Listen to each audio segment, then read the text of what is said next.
Currently, the federal estate tax exemption per person is approximately $13 million rounded up. You That can could be double mistaken for money. that could be. You double that when it comes to a married person. However, on December 31st, 2025, the 2017 Tax Cuts and Jobs Act will expire, and the exemption is scheduled to revert to 5.6 million adjusted for inflation. So if we take a rough number for ease of simplicity, 7 million exemption per person based on current inflation levels, you have a window where you're going to drop tremendously, and the government is going to find many people much wealthier than they thought they were 2 years earlier.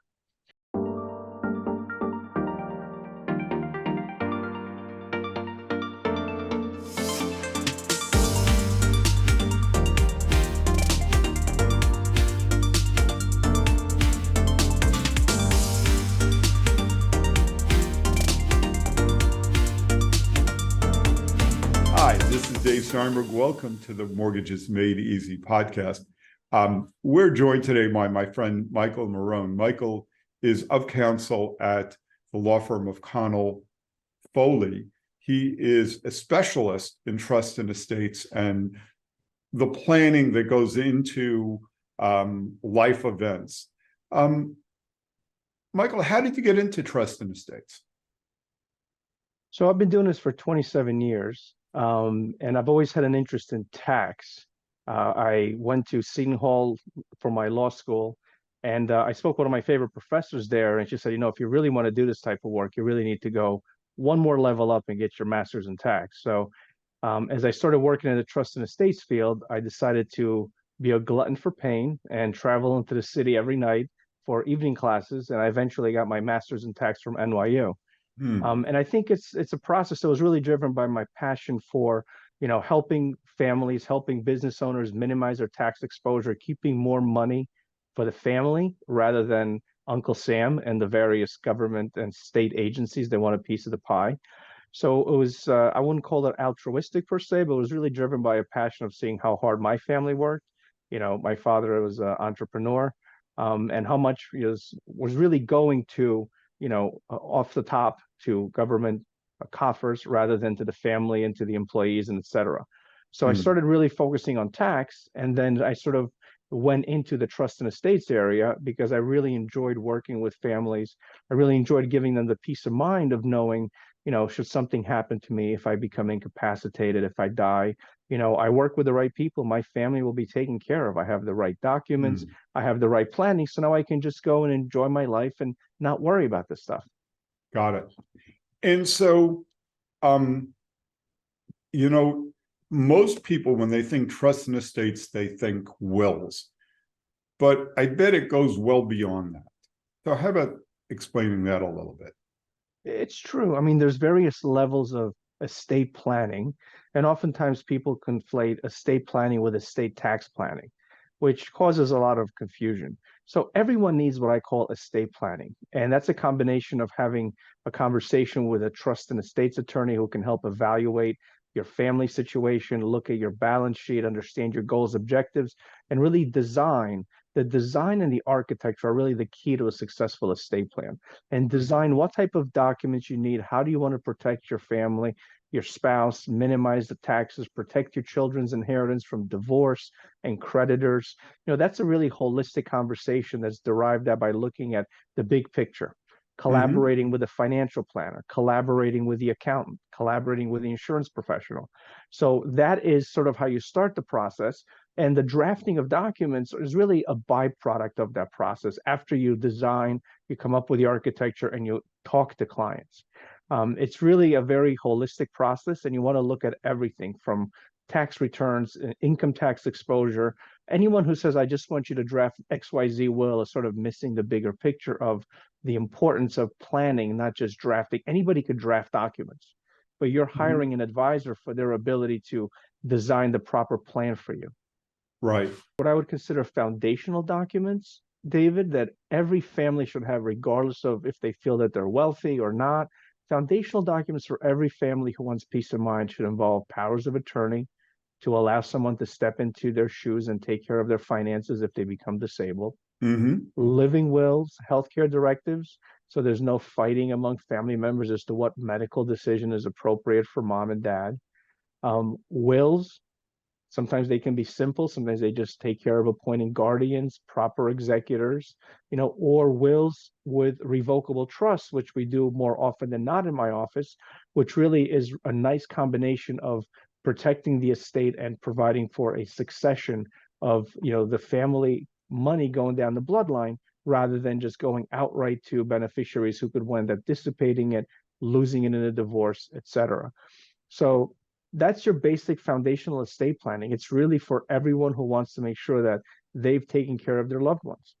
So even if you're not wealthy, if you're a married person, you may have children or something, some of those documents are relevant anyway, even if you don't Absolutely. have the tax planning aspect in front of you today. Absolutely. You nailed it right on the head because estate tax planning is really the next level. That's when you worry about, am I wealthy enough to worry about Uncle Sam taking 40% of my estate? Am I worried about, the business succession falling because I don't have someone to take over, when I die? So everyone needs estate planning, and some people need estate tax planning. And Mm. the pandemic, unfortunately, brought to the forefront, how important estate planning is, regardless of what your balance sheet says. And now with the Tax Cuts and Jobs Act set to expire in a couple of years, a lot more folks are revisiting the need for estate tax planning because Hmm. the generous exemptions are going away. Mm. Mm. Michael, so many of my clients are young people starting out. They're buying their first home, either individually or with their partners. What what estate planning things should be triggered when you buy that first home? What are the risks and what are the things that people should be thinking about? Sure, sure. So with a caveat that, this conversation is really for educational purposes and not legal or tax advice, Hmm. there's a couple of considerations, especially when you buy your first home, which could be one of your largest assets at one point, right? Number one, you make sure that you have it properly titled. When a married couple buys a home and they title it as husband and wife, that's really the best way to provide the maximum level of creditor protection. So that's not often available if someone is not married. It's a conversation to be had. How do we title that residence? Most of the time, jointly titled residence, David, will pass by operation of law should one of the spouses die. So that alone is not going to impact the will, but it brings up the question, what do the rest of the documents look like? What does your will look like? Are you making provisions for the spouse to provide enough to cover that mortgage on the house? Do you have adequate insurance? Have you worked with a financial planner who could hedge against an unforeseen death and can provide liquidity to pay off that mortgage, to fund, those college expenses for the kids? So it's not as much a document-driven analysis, it's more of a holistic planning analysis that we would engage in and advise clients how to proceed and often bring in the proper professionals to help fill that void.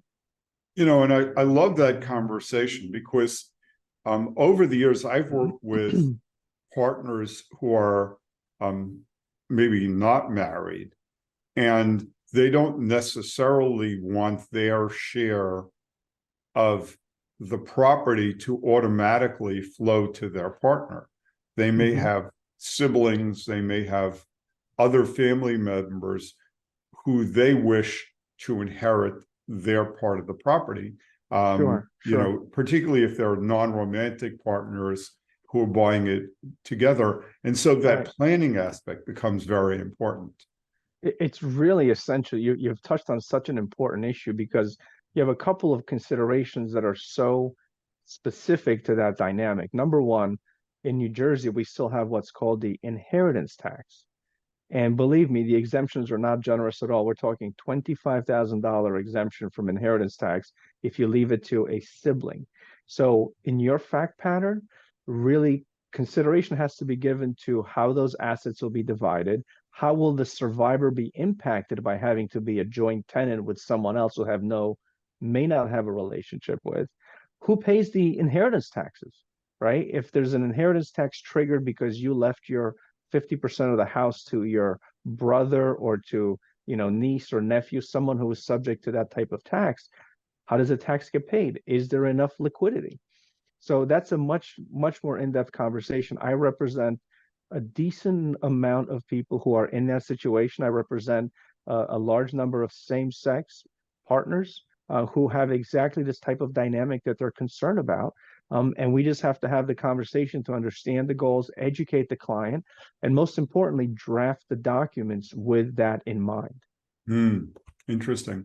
Now, in our earlier conversation, offline, you were telling me about how COVID has impacted the people's estate plans. So if I lived in Nebraska and I'm now moving to New Jersey or to Connecticut or something, what difference would that make? How would that impact my estate plan?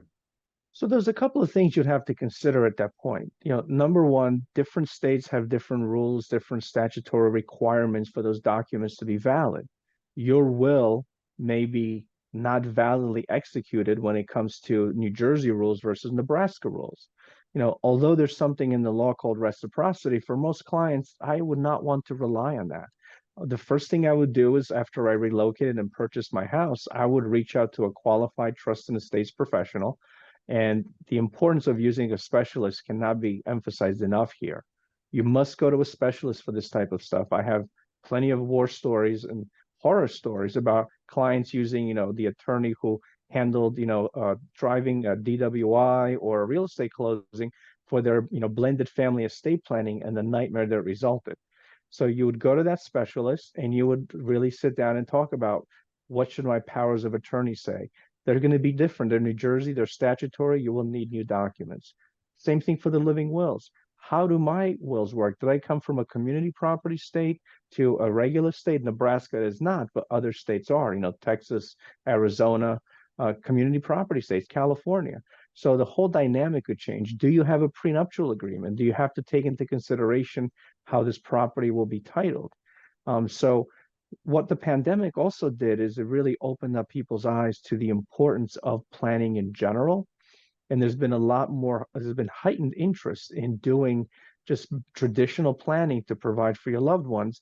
Plus, you couple that with a change in domicile, and you really, pardon me, you really need to revisit your overall situation to make sure that you're not using documents that worked in one state that will be rejected in your new state, in your new home. So if I'm hearing you correctly, what I understand is that you may have an estate plan that worked in the whatever state you were from originally, Nebraska. But if you move to another state, whatever state you move to, you just want to have at least someone review how you title the property in your new state so that you title it to your maximum advantage. And then you also want to make sure that the ancillary documents, the living wills, the durable power of attorneys, etc., are properly executed for the state that you live in today. And that's the term I actually use is ancillary, because those are the, I call the wills and trusts sort of the main course, and the side dishes are your ancillary documents, which are also very important. But that is correct. That's an excellent approach. When someone comes here, when they close on that home and they're looking to make sure their financial and legal life is in order, that's one of the boxes they need to check. Getting a second opinion from someone qualified to say, I've looked at your documents, they work, or they need to make these changes. That's an almost to-do item on everybody's list who relocates. And the tax rules are different, right? We've had clients move here from New York, move to New Jersey. New Jersey no longer has a state estate tax. We have an inheritance tax, but the estate tax has been repealed. In New York, there's an estate tax. They may have wills with complex planning that can now be simplified to a much easier structure. So there's so many variables that need to be considered. You've spoken about the tax aspect of the estate planning. At what financial threshold, what's the financial threshold for someone needing that? Now, I understand that right now we have very generous federal limits, but you indicated that may be changing. Yes, so currently the federal estate tax exemption per person is approximately $13 million rounded up. You That can could be double mistaken for money. that could be. You double that when it comes to a married person. However, on December 31st, 2025, the 2017 Tax Cuts and Jobs Act will expire, and the exemption is scheduled to revert to 5.6 million adjusted for inflation. So if we take a rough number for ease of simplicity, 7 million exemption per person based on current inflation levels, you have a window where you're going to drop tremendously and the government is going to find many people much wealthier than they thought they were 2 years earlier. Hmm. So what is a proper threshold? Obviously, if you look at your balance sheet and you work with a qualified financial planner who can do a projection of your anticipated life expectancy net worth, they typically run them out to age 90. They take into account your expenditures, they take into account your, retirement accounts. They look at it holistically and say, look, John and Jane, at age 90, you're going to be worth X. And based on today's laws, here's what you should be doing. So, really, the first step is work with someone to give you that projection if you don't feel that you're wealthy today. If today you're already worth, $10 million and you're relatively, young 40s, 50s, you really want to start working with someone immediately. But if you don't feel wealthy today, at least work with someone to do some projections. And then when you get to the point that your projected estate is going to be going in that direction, then we want to start talking about what makes sense for you. Mm-hmm. Mm-hmm. Um, let's shift a little bit and talk about someone who owns a business. How does that affect the tenor of what they need to be doing? So you may have heard this expression from t-shirts to t-shirts in 3 generations. And what it means to me is that, grandpa started the business, the son successfully continued it, and then eventually when it went to the grandchild, it sort of fell apart. So someone who's a business owner, and my practice is about 40% representing business owners, from your, successful plumbing company to, large revenue generating companies. We look at their business succession plan essentially as a business owner's will. Because if you don't have something in place that will keep the lights on and everyone paid and the company generating that type of revenue that your spouse is expecting to retire on, you haven't done your job. So while the assumption is that you've done your wills, you've done your foundational planning, for business owners, we look at things like buy-sell agreements. We look at things like, worst case scenario, what happens if you die? Who takes over? Is Junior qualified to take over? Does Junior have an interest to take over? If the answer is yes, and you have several children, how do you equitably divide your estate among your other children so you don't plant the seeds of a dispute when you and your wife are gone? So for business owners, it's a much more in-depth conversation, and it often dovetails from when their estate planning is complete and ties into their business succession and planning with buy-sell agreements and proper insurance funding and making sure that the business side is covered just like the personal side. And just to round this out, what we haven't yet discussed, and I'm sure you could give us a real quick overview, is trusts. You mentioned that sometimes you build a trust into to the will document so that it creates a trust maybe for minor heirs or for whatever other purpose. Can you just educate us a little bit? Of course, of course. Trusts are one of those items that folks believe only apply to the Rockefellers and the JP Morgans of the world. But the reality is that the purpose of a trust is to protect the beneficiary from what I call creditors and predators, from potential divorcing spouses, and even from the beneficiary who may have a problem managing an inheritance, maybe suffering from mental health or substance abuse or other things. So a trust is not for the wealthy. A trust is for anyone who wants to protect the inheritance passing to a child. And the amount that's expected to pass to them should be at least, a couple $100,000. In your will, at your death, you can create a trust. And I always say to clients, it's not that you don't trust your child, and it's not that you don't feel that they're capable of handling it. It's because you're not super rich and you're only leaving them $500,000. And if that gets commingled and used to support the marriage, and eventually half of it is lost in a divorce, what have you really accomplished?